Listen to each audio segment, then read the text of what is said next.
台股还算蛮抗跌的哈，收盘收1568点，说是史上第3惨，最终的时候跌到2500、2600啊。那台积电跌70块，一股呢是2295了哈。就是到底怎么建商好几个建商宕机耶？是怎样？是那个交易量还是那个机器太热哈？那大家都避谈，这些财经上都不避谈股灾啊。避谈宕机啊，到底怎么办啊？等等哈，都避谈这个事情啊。那所以呢，这个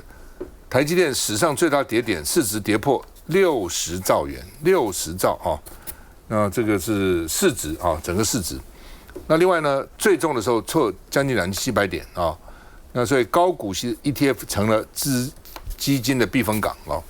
那另外呢，这个高融资股成重灾区，因为很多。高融资使用率、高本益比法人会减码的因为现在融资因为股票可以融资60%，比如我买100万买的股票再贷60万的，60万再去买所以呢，这个杠杆真的蛮大的那韩股开盘跌了8%，熔断，韩股到8%就熔断了日经大概跌4%，日经也是算抗跌。不过后来美国的期指翻红，所以为什么后来止跌不是止跌，就跌得比较小，没有一直往下走？因为开始他说到底跌，第一天跌，那第二天是会上涨呢，还是会续跌？所以很多时候因为股票我们不要把它当成赌场，所以要用理智来判断，不能说我去赌一下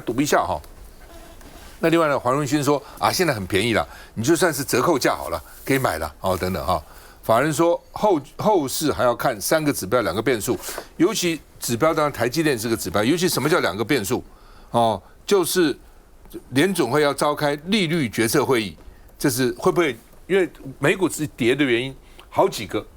美股跌的原因好几个，一个就是高科技的股已经涨很多了，涨得非常多，涨太多也是高处不胜寒嘛。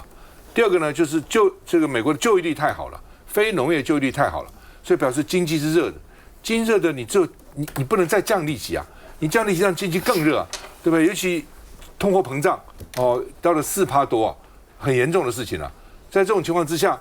穷人就很惨了，有钱人固然有股票很好，没有钱人怎么办呢？不要以为美国苦人就不多，美国苦人很多，有现款的没有多少人真的拿出1-2千美金、2-3千美金的很少所以在这种整个各种因素的这个笼罩之下。所以联准会的这个升息降息很重要。另外就是这个通货膨胀率到底有多少这都是相当关键的了所以呢，台湾的5大投顾研判台股说呢，原来是说会有进行4万点保卫战，可是今天看没有了，说最后还是乐观看5万点，哇，大家一片乐观。我们看一下。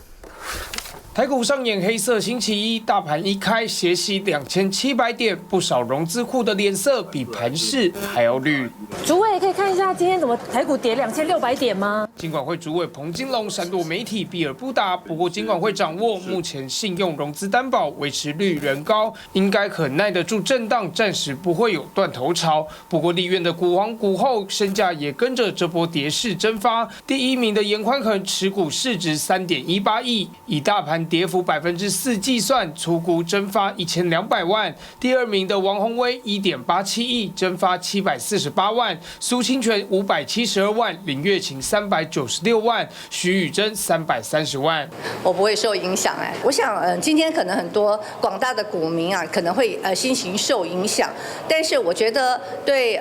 大部分的人来说就是我们还是应该去稳健的去做投资，千万不要去影响你今天上班的心情。毕竟多数立委自认存股族，真正压力沉重的是高杠杆的融资户。虽然大盘在盘中跌幅开始收敛，但立委也示警，行情万一持续探底，背房贷、车贷、信贷、融资4代同堂的投资人，恐怕首当其冲。投资人杠杆开太满，下一站可能不是财富自由，而是追缴通知。哇，今天盘中一度跌了2700点了，这是有史以来最大的一个最大的一个量了。然后台积电一度跌了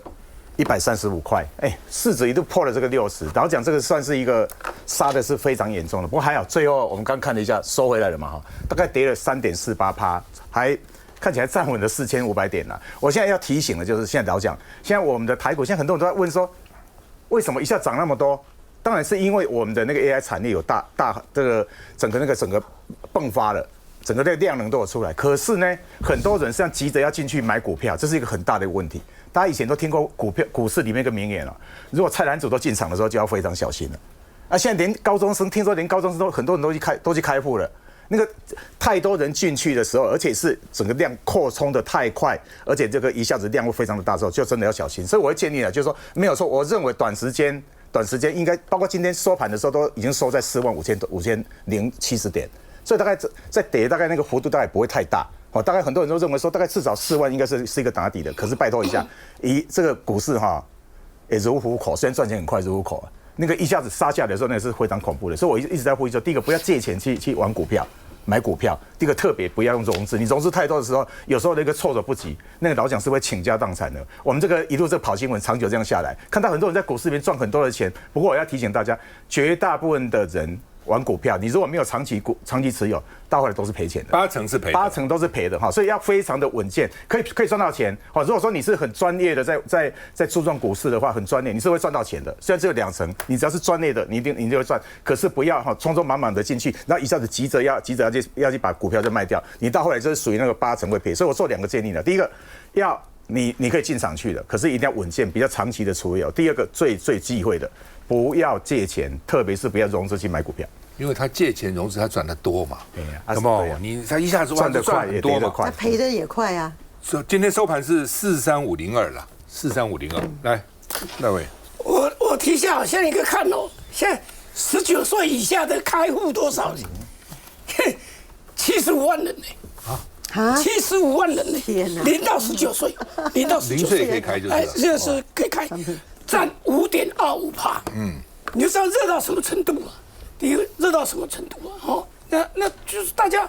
我所知道的啦。很多学生要上课，现在是学校的气氛都是学生做什么事，老师都不敢讲嘞。他在上课的时候就看股票里面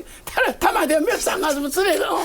这个都不敢去管他。就是现在全国已经在疯股市疯到这个样子，有些人就什么把房子拿去贷啊，然后最近我看到好几则广告嘞，哎呀，欢迎来这里2台房贷。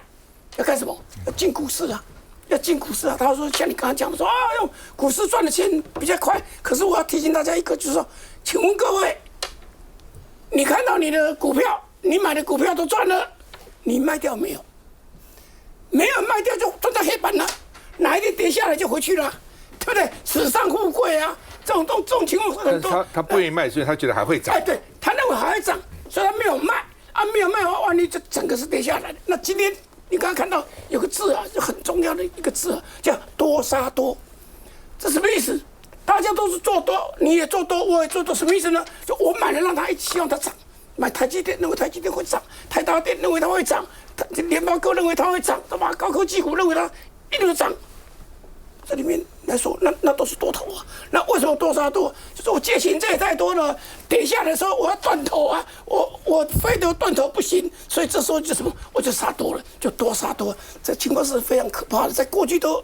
有见到。那今天本来很多人预估说3000点，可能应该会跌个2000点，最后看起来1万就是跌了差不多1500点，跌幅比一般预估的还少了，看起来我觉得应该是。温下来，而且有一个很重要的一个很重要的指标，跟过去很大不一样。过去是什么样？跌停我卖都卖不掉，现在来讲的话，你要卖，当然可以卖啊，价格问题而已啊。价格问题，你看有哪几只我们大家比较关心的哪几只股票，它是跌停，守住那里卖都卖不掉，这个市场是失灵了。但是现在看起来，这个市场没有失灵。所以我是觉得还是稳健乐观，但是要战胜自己的心理的。另外还看美股今天怎样？我们尤其费城半导体跟台股这个高科技股的联动性蛮大的了哈。休息再回来。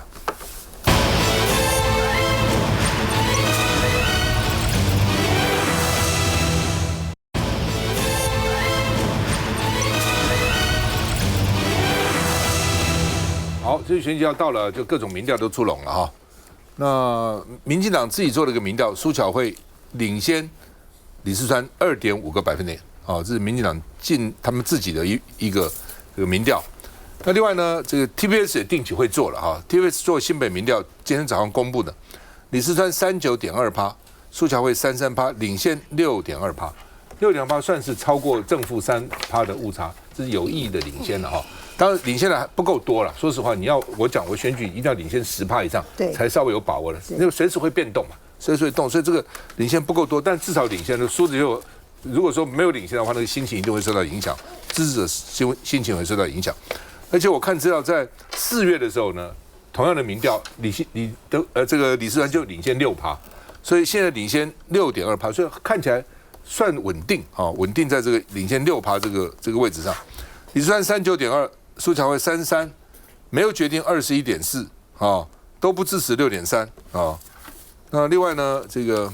那问记者他就问苏巧慧，苏巧慧说，民调好的我就当鼓励了，不好的我就继续努力了，我这态度也不错哈。那另外呢，这个不过李四川本来想说年轻人会不会比较支持苏巧慧，没有20到29岁还是36.1比28.1，反正最接近的是40到49岁这个阶段。35.6比上33.4，反正这个阶段最接近哦。那60岁以上39.6比36也很只有赢3.6%了哦。年轻反而赢比较多，还赢了8%哦。那尤其30到39岁赢更多，赢了差不多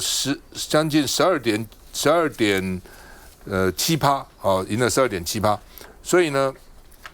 基本上反而年轻的赢得多，年纪大的。当然，50到59岁也赢比较多了，60岁以上就赢比较少。不过话说，这也是参考就好了。为什么？因为整个样本数就不大嘛，最多就是1200点嘛。哦，应该是1200点，有效样本1073个哦，1000点，你要再分配到5个年龄层，你就知道，那每个年龄层大概就200点左右嘛。当每个年龄层只有200点左右的时候，那个误差范围就很大了。哦，误差的范围就很大了哈。那这个你看，就算抽400点，误差都是正负5%啊。哦，如果说400点误差5%，一直抽到1000多点，误差是3.3%左右。所以当分到很细的时候，参考一下就好，大家看一下就好哦。总要还是那个整体，因为选举管你哪个年龄投我什么，整个选票我赢就是赢了，赢一票也是赢了哈。那李四川竞选办公室是说。可见苏贞昌阵营的就是苏巧慧阵营的行为引起反感了哦，就他们是说打他啦，哦，把他家人啊、弟弟啊什么拿出来打，说引起反感。那侯友宜说，新北市民的期待非常高哦，因为呢，新北市的大小建设都有李四川的身影，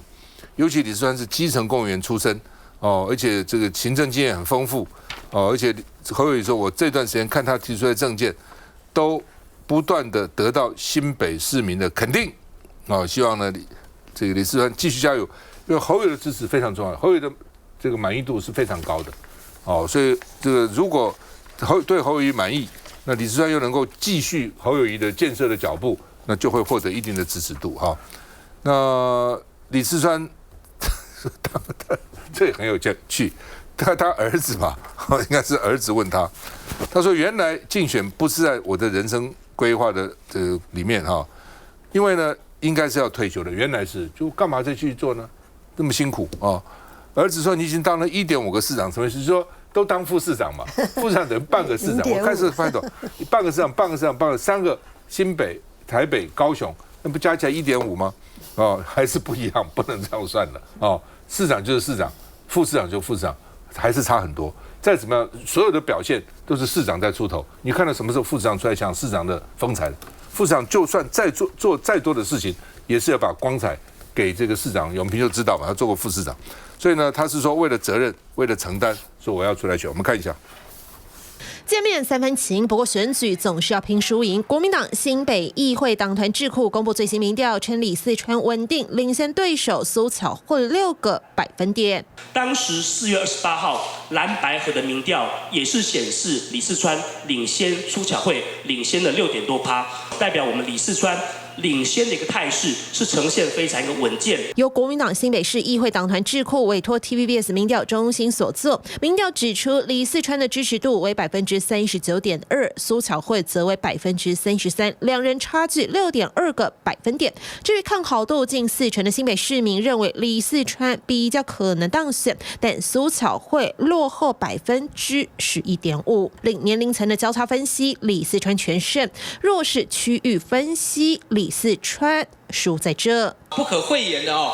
土城树林因为是苏巧慧担任立委的一个本命区，所以呢这部分呢我们仍然落后了16.3%。只是特别公布民调是否也是要和对手较劲？因为日前才有平面媒体披露，民进党的一份内参民调显示，苏巧慧赢过李四川2.5个百分点。这个是经得起检验。那大家呢也知道说，这个苏巧慧阵营这个所谓民进党民调中心的民调结果可信度是多少？我想大家心里也都很清楚。而对于最新民调，苏巧慧很淡然。我们会看各家民调的趋势来判断自己哪里需要加强。好的地方我们就当作鼓励，比较不足的地方我们就继续努力。每份民调都有参考价值。你怎么看？我想新北市的选举这个苏巧慧委员一直以来都是鸭子划水了哈。那当然在新北市过去这几年下来，大家会觉得还是蓝营的这个大票仓哦。但是呢，我们看到说这个蓝白整合之后呢，我们看到从4月底，然后一直到现在6月，大概1个多月的时间，其实虽然现在这个 TVS 新的民调出来那看起来是这个李四川领先6.2%左右，但是这也代表着说这2个月下来呢，其实李四川大概都是稳定的停滞在这里了哈，就是说也没有增加了哈。那所以其实对于苏巧慧的团队呢，我们认为还有很多成长的空间。而且我觉得现在的问题还是在于说，李四川现在面对他这个买房还款的争议其实大家他一直面对大家的质疑，都没有办法很清楚的讲，一下子讲说他们是用这个股票所获得的股利，然后来还贷款等等。但是问题是大家算一算，还是觉得说，那到底如果按照你们现在这些财产申报的这个状况的话，好像又没有那么多钱，那到底是钱从哪里来呢？那所以这些李四川深陷，包含说他弟弟的这些争议，然后以及他家人他们自己买房还款的争议，到底大家能不能接受这样子的一个候选人在他自己的财产上面呢，话都讲不清楚，然后解释也没有办法取信于民。但我觉得接下来还会有很多的发展啦。那只是说，反正现在呢，对于苏巧慧的团队来说，因为好几次我也去参加他们最近在新北各区都有举办这个议员的分区座谈会那其实我一去到现场，那个反应都蛮好的，然后大家也很愿意再持续的帮巧慧继续拉票。那我觉得接下来我们苏巧慧团队成长的空间还非常多，但是如果李四川没有办法解决争议，而他的民调停滞不前的话，巧慧委员其实从过去他在1月的时候，他的支持度28%，然后一直到后来到4月，甚至再到现在已经来到33%，所以我们看到说巧慧的支持度其实已经大幅的上升了。那表示苏巧慧是有前进，但是李四川停滞不前，那表示我们现在已经慢慢的获得越来越多新北市民的支持。杨永平，苏巧慧她因为没有行政经验那她的爸爸是苏贞昌，这本来是让她基层能够稳固的一个原因。可是也因为苏贞昌的形象争议以及这个仇恨值，导致呢苏巧慧变成他爸爸呢有好处，基层的好处，可是呢也有这个背后灵被他爸爸的形象所约制的坏处。所以33%确实如同刚才亮君议员讲，它是有进步，可是这个进步会不会变成它的一个天花板？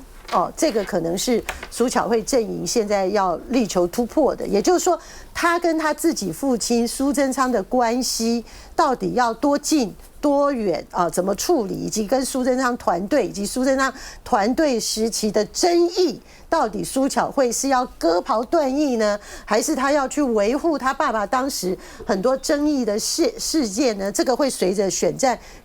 苏巧慧越来越考验。而且现在他的麻烦是，李四川在台北市可以得到蒋万安很大的帮忙跟拉抬，可是苏巧慧呢跟沈伯洋，我很难想象他们可以联合，这个变成1+1大于2的效果，这个有点困难了哈。那至于李四川呢，我觉得这次TVBS 的这个民调大概有几个意义。第一个是蓝白合正式成军的一个民调，所以它可以作为说现在李四川的基本盘。那领先苏巧慧6%呢，我非常同意主持人赵先的讲法呢，我觉得不够。就新北市的选情经常会变化来讲呢，不够就是你虽然说领先6%，我觉得是让大家觉得很正常所以对于这个李四川的选举呢，可以减少一些杂音不用说自己内部的人在那边很焦虑一下说他多头马车一下说他没有准备好，一下干嘛？我觉得这些部分可以不必让他稳健的走，但是呢，他必须要比现在来讲呢，他要有所突破。当李四川呢目前初步的蓝白基层整合很 OK 以后，现在就要针对这个民调的弱项呢来进行补强。那这个民调呢，不管怎么样，我觉得参考价值一定有几个方面要补强。第一个，女性选票要补强，就说虽然你的工程师共推这个形象很好很强，可是呢，是不是只是很硬汉？那如何的在女性家庭的这个部分，因为她在女性的部分呢，这个略输苏巧慧目前4个百分点。那至于地区的部分当然苏巧慧的本命区她赢很多，这个理所当然。那传统深蓝区一样，李四川赢很多，像什么双和新店深坑等等。但是呢，第一个保证板桥不能输那现在板桥他们2个人是平手那李四川微幅领先，这个 OK。现在这个民调里面，我觉得很特别的是，传统被认为很绿的区的三重新庄呢，李四川现在赢39.3%，比苏巧慧的34.5领先5%那这个5%是很大的关键，是你一定要守得住三重这种地方，三重新庄这种地方呢，它瞬息万变的，它一下子他们传统绿区很容易倒所以像这种部分呢，就要加强。那至于教育程度来讲目前看来呢，所有教育程度的族群，除了国中以下的程度是苏巧慧赢以外，其他族群李四川是赢的。那这种会反映在看好度上面。那目前还稍微我觉得对蓝营来讲可以安心的是，李四川的绝对支持度领先6%没有太多，但是看好度在领先12%左右。那这个看好度的部分呢，就是现在李四川的团队可以去积极争取的。如何把看好他的这个12%把他的现在实际说要支持他的这个6%往看好度这边强力的在巩固跟迈进，特别是喜好度方面呢，李四川的5.85分也领先苏巧慧的5.24分，我觉得这些都是对李四川来讲的鼓励性的好消息，那他可以继续加强来努力的。休息一下再回来。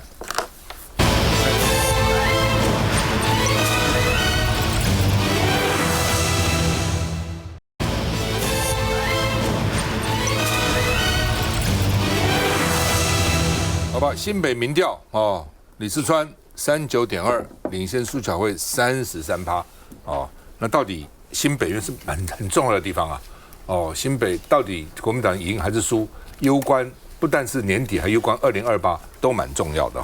来，赖委员怎么看？新北是第1大票仓人口超过400万那我讲一下数字好了。上一次的选举，2022年的时候，侯友宜拿62%，林佳龙拿38%，所以等于赢24%，所以这是一个基础线在这里。那这个是最后票开出来，但在7月下旬的时候有做一个民调，侯友宜对林佳龙是57对21，就民调赢34%，票开出来赢24%，大概就是换句话讲，在这里哈的打稳健打，蓝军应该可以压倒性的胜利绿军才对哦。那现在看起来当然是赢6%还是高兴哦，但是就感觉赢的不够多。仔细里面看一看哦，国民党里面支持李四川的有86%，民进党支持苏巧慧的86%，所以政党的比例来讲都已经表态了。那民众党里面支持这个李四川的77%，所以大概你就会发现说，主要政党他们的都已经归位了，剩下是什么？就是中间选民。好了，新北市我所了解的，新北市它的外来人口很多的，中南部来的6、7成呢，他们会受到什么因素的影响？这其实很值得李四川的阵营好好去思考一下。因为你现在国民党，你说我属于国民党的，基本上86挺你的嘛，这个挺苏巧慧的绿的也是86，所以这些大概就基本盘都会归位了。现在就是中间选民加上这些北漂的选民，我觉得这一部分可能要去争取啊。那另外一部分刚才永平的提到的，我特别看了三重，我吓一跳。三重他传统是觉得三重是非常绿啊，他居然可以赢。就代表李四川某种他的人格特质可以超越他的颜色，超越那个党派。我觉得这一点应该去好好去深入研究一下，李四川的什么样的人设可以突破这些东西。至于说亮君刚刚提的那些东西，我觉得那个东西反正就口水战就打来打去哦，人家也质疑这个苏巧慧的妹妹啊什么之类的，他还讲不清楚啊所以这些我觉得影响都不大了。这重要就是。你要让新北市民说李四川当他步在侯友宜的后面，怎么样做得比侯友宜更好，还有侯友宜的大力支持非常重要。这个民调因为有问政党了，支持民进党是26.7%，支持民进党好像是反正一个26.7%，一个27.1%，都是27%左右，所以几乎两个党的支持度是差不多的，都是27这样，所以看起来中立选民还蛮重要的。还有你民众党的支持，而且他本来蓝绿民进党跟国民党的基本盘就是5-5波，并不是差异非常的大。这个民调里面，民众党支持李四川的高达77%，非常高哎。国民党86哎，这个77已经非常多，而且最近这个趋势越来越好。之前是李四川办这个造势的时候，柯文哲跟黄国昌都去了，然后现在黄国昌又把他竞选总部作为李四川的这个后援会。那前天我们把我们的提名的这个议员然后一起办了一场这个后援会，是帮李四川的。我记得那个蓝跟白在这个新北市是紧密的结合在一起，而且这个趋势会再往上走，所以我这个可能不止77%，再往后这个趋势还会再往上走，因为这个黄国昌一定会带着我们这个候选人紧密的跟这个李四川结合在一起，而且另外还有一个。更好的这个趋势，我是觉得，现在李四川的一个很大的优势，是因为他之前在台北市也有很多的这个政绩，包括回答这个事情。然后现在蒋万安现在就是两边是可以连线的。那连线的这个同时比较新的，我们包括民众党现在那个蒋万安也讲了，就包括我们的6位的这个候选人也会一起合作，所以等于是新北这边蓝白已经合了，然后这个台北这边也合了，等于双北现在是蓝白密切的结合在一起，所以我觉得不止李四川的那个整个民调或者是整个声势还会继续在往上走，我觉得机会是大的了。那当然他有其他的这个优势的，李四川我觉得我认识那么久，这次在新北市他最大优势是什么？他对新北市真的太了解了。所有的那个乡镇市长什么那些村里长，他实在太熟了，对人对事太熟悉了。然后这次一方面有蒋万安整个两个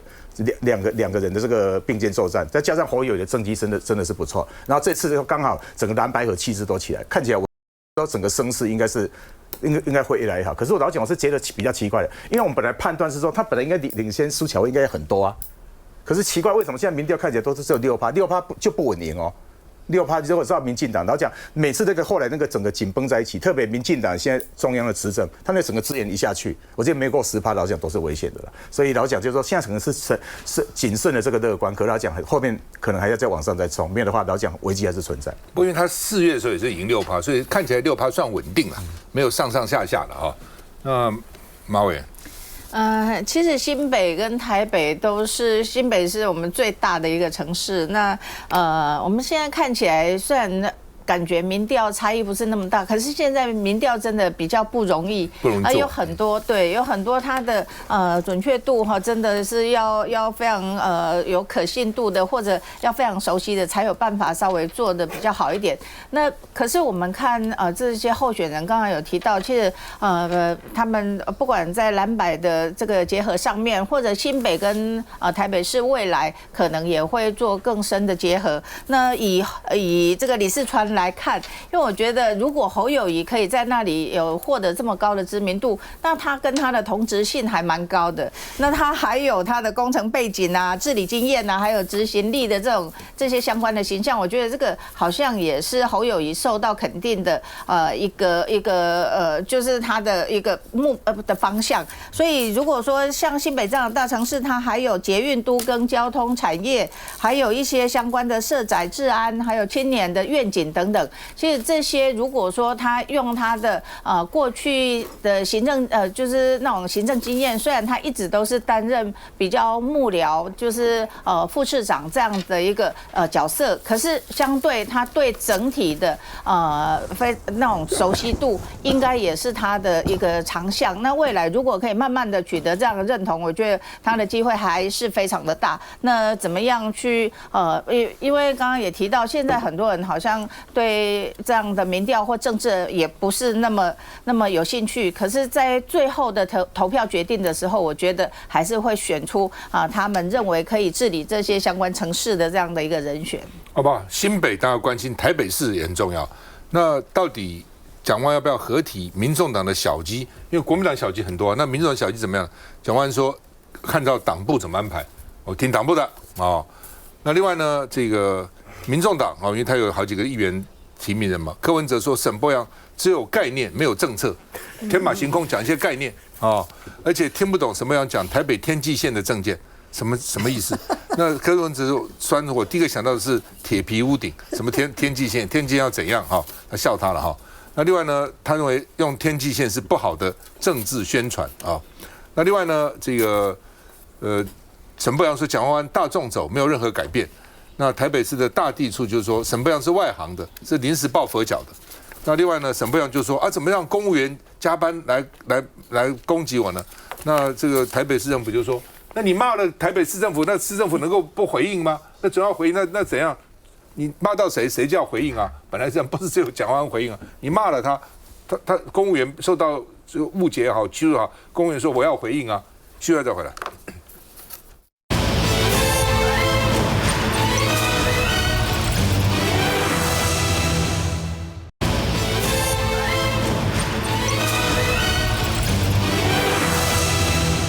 新竹市长。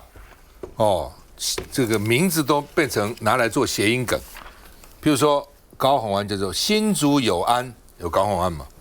然后他这个庄敬诚的竞选对手叫做这个有进城是进城，就都用这个名字来做谐音梗那另外呢，高虹安因为呢他去告那个陈时奋，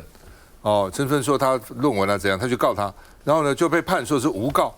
诬告呢。在2审判6个月，但是不能易科罚金。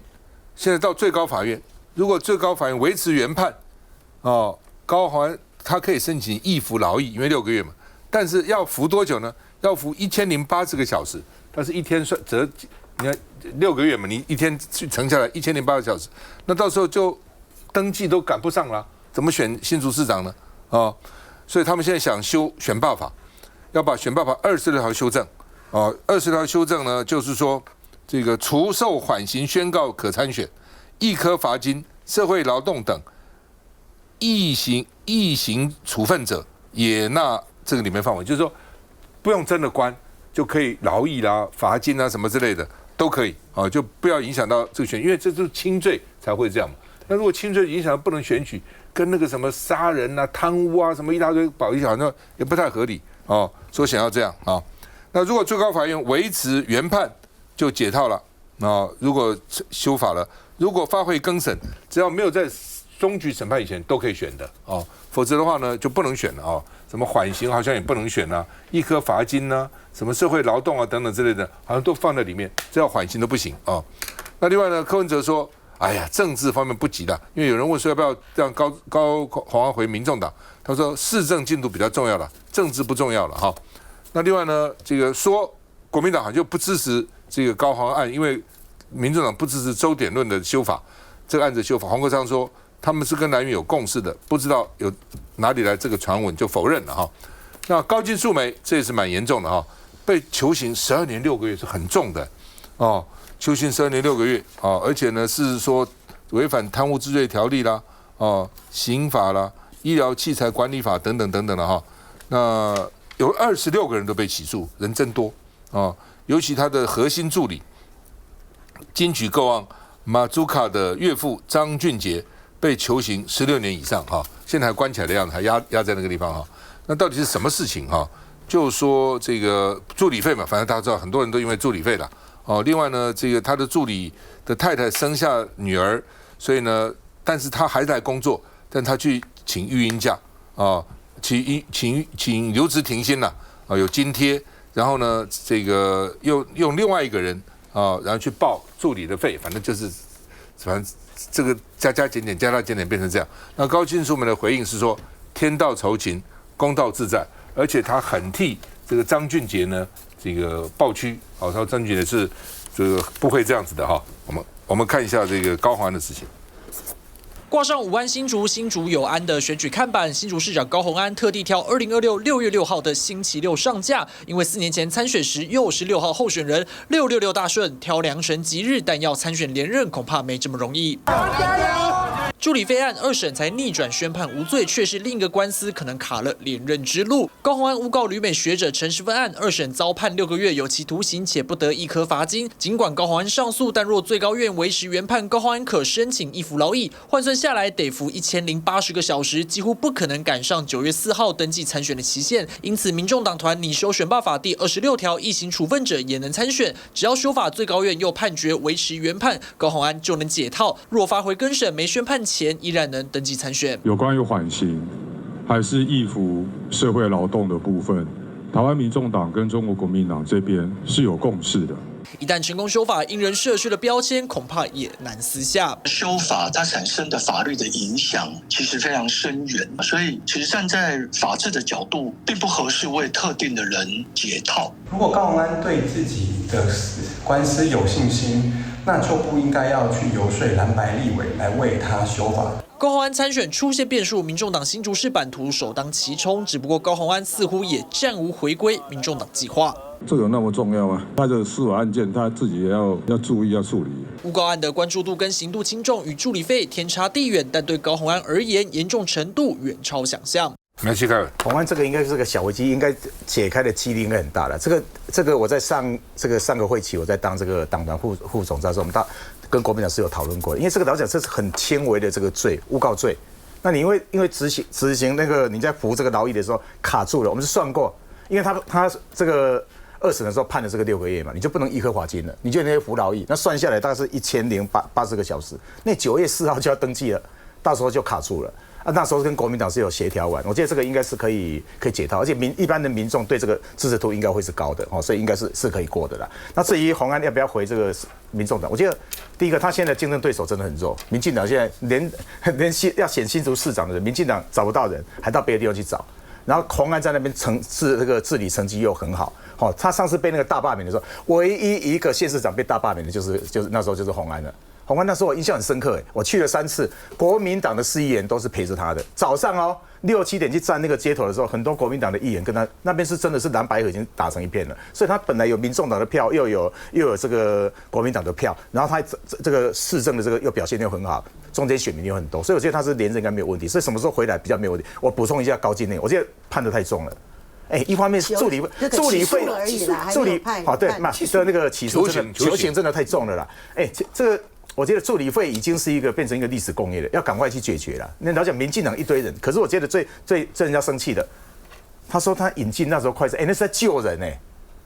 那时间是台湾的快筛是不够，那是在救人的一个工作。结果高金为了救人引进的这个快筛，结果这个东西今天都被起诉了，我觉得太过分了。他当时说违法输入7万多剂大陆制快筛了，来起诉他了。来，亮君怎么看？我觉得哦，当然就是刚刚齐凯委员讲说救人哦，大家应该要就是给他正面的肯定啊。当然了，可是问题是你也要符合相关的法规嘛，所以我觉得这个是基本的要求啊。那再来就是说高虹安的事情哦，那我想高虹安委员哦，当然他要参选上的权利，可是如果依照现在的选罢法的话，如果他真的2审有这样子的状况，他可能真的无法选。可是现在蓝白提出这样子选罢法的修法，很明显就是因人设事嘛。今天如果没有高虹安这件事情的话，你们会特别把这个事情拿出来说，今天要修法嘛？那就是因为可能会影响到高虹安他有没有办法顺利登记参选嘛？所以这样子因人设事的修法，当然我觉得这个大家人民会不会接受呢？我觉得现在的讨论就已经回到说，那这个好不容易这个新竹现在看起来高虹安回归了，然后呢蓝白也整合完毕了，那现在是这个一个非常重要蓝白合的这个示范区，那所以呢现在蓝白就拼了命想要把这个地方把它巩固下来。可是我觉得在最基本的，大家人民是有眼睛的，也看得懂，说你们现在想要做的事情就是要特别为高虹安来解套。那这样子的说法会不会反而是影响了高虹安的选情？那陈马委，其实就这个部分大家这一段时间以来，其实对司法其实是有很大的疑虑，尤其是民间很多的民众，因为会觉得说，像这一届的选举为什么会有大罢免？感觉就是执政党好像就是选输不认输，所以用了一次大罢免。可是，在大罢免以后没有达到这样的效果，又有些好像是又用司法的手段，所以这一次要修法，其实不只是因为因人设事，这看起来好像是这样，可是因为这个司法手段其实是大家觉得不能接受的，因为像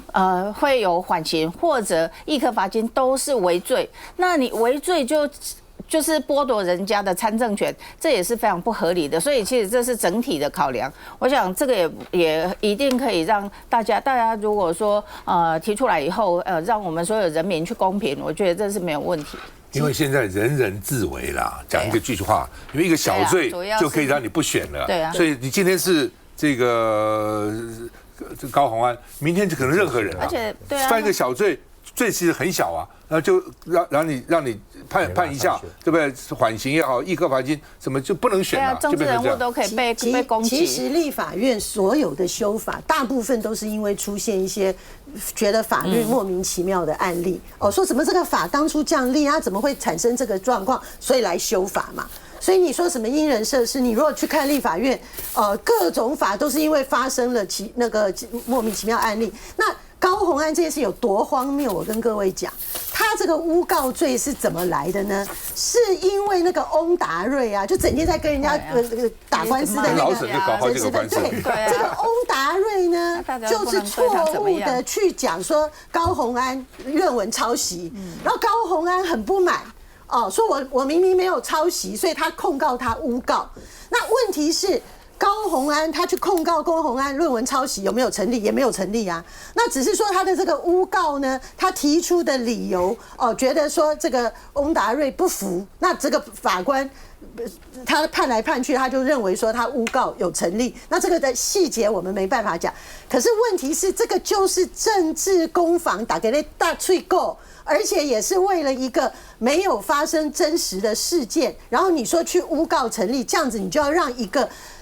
口碑也不错、政绩也不错，然后有这么多民众支持的一个市长不可以参选连任？你法律可以超过民意到这种程度吗？所以我是觉得，就是说，不管如何，这次的这个事情，你不要因为对象是高虹安，而是说这种状况可能被执政党拿来利用打压在野党的工具，这些很糟糕的法律都要修啊。这个案子我也觉得很奇怪了。你今天说我论文抄袭，或者你说我干嘛，随便你讲了，然后呢，判决我没有抄袭嘛，对不对？判决应该是我没有抄嘛，是不是这样？他没有成功说他抄袭，好了，没有成功。然后我就告你诬告我。结果搞了个半天，我居然被判刑，而且因此不能选举。对啊，我觉得这个好像太严重了。很奇怪了，我觉得这是一个违罪了，其实这边还是违罪哦。那他现在因为他判下来是半年，没有实行完毕，按照原来的法，那就不能选。所以这是法律有漏洞，这不是说要印什么的，而是法律有漏洞，把它堵起来，天经地义啦。我觉得这个案子是一个违罪的剥夺宪法所赋予的选举权选举权、选举被选举制、选举罢免、从此不选是宪法规定的，你这一个违罪就把它剥夺了。